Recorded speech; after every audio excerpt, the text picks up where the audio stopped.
गाँव बुलाए तुझे माखन चोर, गाँव बुलाए तुझे माखन चोर।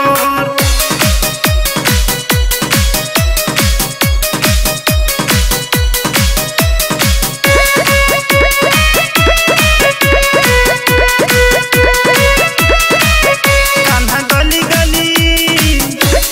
गली गली कैसा ये हो गया शोर, गाँव बुलाए तुझे माखन चोर। कान्हा गली गली कैसा ये हो गया शोर, गाँव बुलाए तुझे माखन चोर।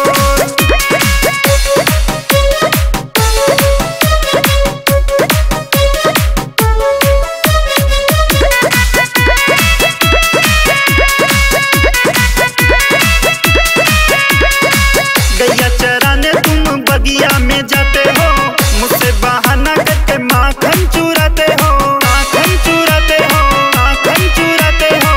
गैया चराने तुम बगिया में जाते हो, मुझसे बहाना करके माखन चुराते हो। कान्हा सबकी मटकियों को देते हो खो, गाँव बुलाए तुझे माखन